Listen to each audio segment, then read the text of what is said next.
This episode of Emily in Paris is particularly juicy in terms of social media marketing representation because it explores one major aspect of it, which are now the influencers. Let's review and break down how they managed to portray this in this episode. Let's start. Name. Bonjour. I'm Emily in Paris, and I was invited on Instagram. Everyone was.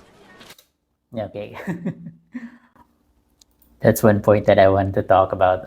So at the start of this episode, Emily received this what they say exclusive invitation of this particular brand, Jure, right? Just for her to be lured into their event and just to be told that no, it's nothing special. Everybody was invited. Just for me, a dick move for the brand to do that. Like it's such a misleading invite just to lure these influencers to potentially harbor like an almost free promotion from like different accounts of influencers. I just want to call that out. Such a dick move for the brand to do that exclusive invitation just to tell you that no, it's nothing special. Everybody was invited to it just to lure you down into our event for mostly to benefit us. Something like that. It's such a dick move. I just want to call that out. Yeah.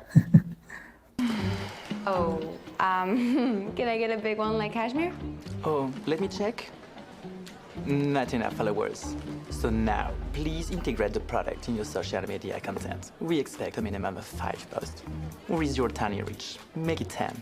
One other thing that I wanna point out in here is like again, they just misled these influencers into a special invitation when in fact they just made a general invitation for everyone, right? And then now somehow he's now demanding for a post. Like in exchange of what? There was no clarification of what will be the exchange was. I don't think that bag I don't think that small bag or that big bag was more than enough exchange for them to do so, to be demanding a promotion from these influencers like that. I just want to call that out. And also, I don't know, maybe it's just me overthinking that, but you know how influencers, being an influencer, is an incredible value when it comes to social media marketing. So Emily right here should have some sort of advantage to be demanding, to be more of, she should be the one demanding something in return for her post because she is now the influencers. Yeah, she's the one who's got followers and something like that, not the other way around in here. And just I don't know, maybe it's just me overthinking that, but practical situation, it should actually be Emily demanding something here and not the brand. I don't know. What do you think? And also, I wanna point out the how this guy is putting value to the influencers based on their followers account. I will come back to that later. Enjoy lunch and please remember to tag Jure in your posts so that we can track your social media impressions. Have fun. Like that, there was no clear exchange for them to do so. Right now, if there was no clear exchange, they're just literally piggybacking free promotions from all of these influencers, right? Maybe it's also a mutual piggybacking right there because influencers could potentially also be piggybacking to the name of the brands being popular. So, okay, it'd be interesting to hear your thoughts about it. This type of thing where you're gonna be posting a brand or something like that could potentially be a monetary exchange in here for the brand for the influencers to do so.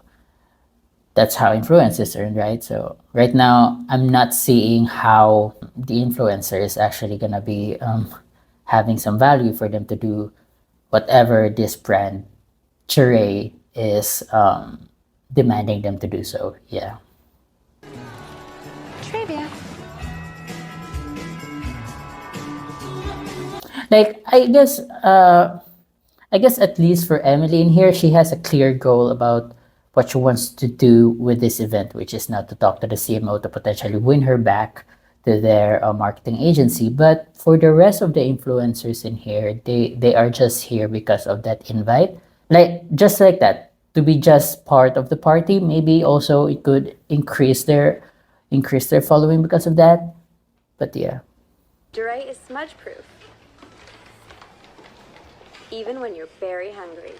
Emily in Paris. I like her. She's clever. She's eating the decor. Where do we know her from? Also, I love the contrast between these two characters right now, the CMO and what her assistant could be, because her assistant was like putting value to the influencers based on their following, while the CMO, she defines the value of the influencers as not by their numbers of following, but their cleverness, uniqueness, something like that. Because right now, the value of an influencer is not really defined by the number of followers anymore. Olivia will see you now. ¿Cómo? ¿Her? ¿Perdona? She only has 20,000 followers. I have 2 million. Like that. I also want to point out the fact that not only is the value of the influencers right now are not defined by the numbers of followers anymore, but there's also the fact that having a lot of followers is potentially a bad thing for your account, because if you have a lot of followers and yet you have a very small percentage of interactions with your following, that could potentially hurt your account more than benefit it. To have, I don't know, 2 million followers and yet like 10% of it, only 10% of these people actually interact with you. So yeah, that's actually gonna hurt you more than it's gonna help you. When you're just starting your social media accounts and you are just starting to grow your following, you at least at that point you still have a chance to review all of your following. If you have a lot of following that are dead accounts, they're gonna hurt your account. They're gonna hurt your social media accounts because again, they followed you and yet they did not interact with you. And that's gonna translate to the algorithm of the social media accounts that your content, your posts are not that interactable. So the algorithm also is not gonna like that. So yeah, you don't really want to have a huge amount of following and then most of these followers are just dead accounts, bot accounts or something like that, or just doesn't really care about you. The value of your following right now is not defined by the numbers, but defined by the interaction that they make to your contents. Emily in Paris. You created a meme using the Vagagem post. You even got Brigitte Macron to retweet you. A Daily Mail Like called it that. That's she sees past the following. She sees how clever she is, the connection she does, and the messaging she spread out is way more valuable than the number of her followers. Some creative content today. And your product knowledge is first rate. You're quite the brand ambassador. Well, it's easy when you love the brand, and this was a really great event. I'm glad you're enjoying it. We don't anymore. Agencies are overpriced and antiquated. Now we prefer to use influencers like you. The future of marketing. Oh my God. Okay, let's talk about that. The future of marketing. So, in reference, I believe this specific episode was released 2020, year 2020. This is the year where the brands, the companies, the corporates start to see the value of influencers. Actually became true. Having an influencers promote your product was a major marketing strategy. Correct me if I'm not wrong, but I think the term used for that in social media marketing is UGC, or user generated content. So that's how the influencers were used in terms of advertising or social media advertising, through UGC or user generated contents. But from what I observe actually right now, it has been a major thing and up until 2023. But this year, 2024, the trend for it is starting to get low and low and low because people are starting to realize that no, these UGC videos are not from just random people who bought the product and just have a genuine love, genuine review about the product, but people started to realize, to see through it, that no, these are influencers. These are people being paid by the product to say something good about the product. These are not the actual customers making this video, but these are influencers and something like that. And people start to see that. The trend for it is starting to get low and low and low this 2024. So the influencers indeed have reached its peak level from the point this episode was recorded. But also because watching the act of sleep is intoxicating. We watch our babies sleep, we watch our lovers sleep. And now, as Parisians window shop on the Champs-Élysées, they'll see two gorgeous models sleep and spend the whole day on a Hastings bed. An unflinching but flattering life portrait of luxury. I like, but not love. I feel like I've seen it before. Do you have any other ideas?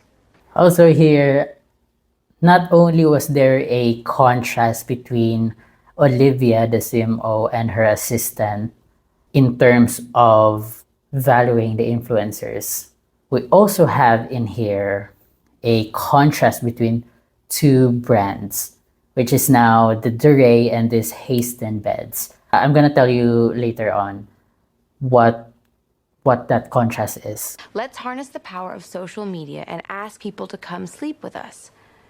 Stage the bed in the most irresistibly Instagrammable spots in this beautiful city, the Jardin du Luxembourg, the Louvre, and post photos of real people, not just models, sleeping and dreaming. All thanks to Heston's. So here is a contrast, right? So we have here the brand Duret calling out influencers to promote their product. And we have here Hasten Beds brand. Instead of using models, why don't we invite real people to come and be featured on your bed? That's gonna be the major aspect of our social media marketing. There's a contrast right there. One that wants to make use of influencers and one that wants to make use of the actual customers. It's gonna make a way more connection to your potential customers than to make use of professional models and influencers, because again, these influencers, when they promote their product, they're not really promoting your product because they're just genuinely happy with your product. No, they're promoting your product because they're being paid for. But if you're using actual customer experience, documenting customers, real customers that's actually having fun, having a good experience with your product, that's much more effective marketing in here. The marketing that you're gonna make out of it is gonna make a way more connection to your potential customers. So yeah, I love that contrasting ideas of two different brands right here. One that uses influencers, one that aspire to make use of actual customer experience. That's a very great contrasting brands right here. Those influencers at your lunch didn't care about your brand. I respect what they do, but they're driven by self-promotion and swag bags. That's a very good point right there from Emily. Like I said, what Olivia said earlier, the future of marketing is influencers. That did reach a high peak, but now it's starting to get lower because now people are starting to realize, starting to see through these influencers that no, they're not promoting this product out of their genuine happiness with the product, but no, they are driven by, I don't know, being paid by the product or just self-promotion, like Emily said, and piggybacking with the product, something like that. Your social media is a problem for us. I don't think you understand its value. Oh, well, I That's think I correct. do. You work for Duret for free, right? Yeah, How does that look to the brands that actually pay us to represent them? Okay, so what do you want me to do? Delete your account. Yes, indeed. That's what I've been calling out right there from the beginning about the misleading invite all of these influencers for them to post about Ray in exchange of what? And then like that for free. They're gonna be promoting that product for free for some reason. Clara, that Nordic witch from Hastings called and she wants to stage the bed there. That's Yeah, I'm not finished. okay. She wants you to pose there first. Why me? I assume it's to draw a crowd and encourage others like those followers of yours to post from there too. Wow. Sure, but what do you want me to do about my Instagram account? Well, I guess you're an influencer now. But only for our clients. There goes. You solution win. right there. So yeah, indeed, yeah. There's the value of Emily right there. Social media of Emily right there. They finally understand the value of social media marketing right there, because the main problem of this marketing agency when Emily started is that they were not really in focus of social media marketing, and it's just Emily who actually brings that into this marketing firm, and now they're starting to realize that. That's a very good conclusion right there. So comfy. So that's a very, very nice one right there. They will be documenting an actual customer experience with the product. And that's a way, in my opinion, as a social media marketer myself, that's a better way social marketing strategy right there than just getting an influencers promote your product. And what's the best thing about this also is that it will be free. You indeed need to have some sort of reach to be able to invite people. But again, these people that's gonna be experiencing the product that they will be able to document is the people doing it for free. That's a way better arrangement right there than just to actually hire an influencer. So yeah, maybe you can give your opinion about this. Are influencers still a thing right now? Because ever since I started social media marketing, I am more of hearing content creators more than influencers. And I do believe that there's a big difference between the two. Influencers like just featuring their lifestyles and something like that, their life and something like that. But content creators indeed are like those people that are actually providing value with their contents. I think nowadays, content creator is more of a thing more than an influencer. And value and brands, companies find way more value on content creators more than influencers. So yeah.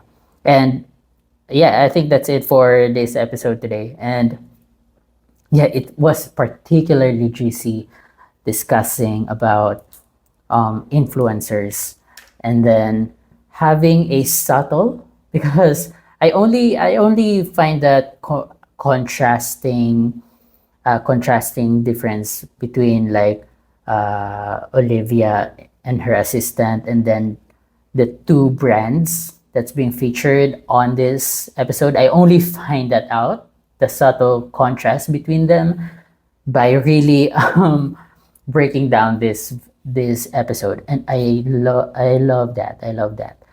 Hi there, everybody. My name is Kenneth, your social media marketer. So I do feature a lot of social media.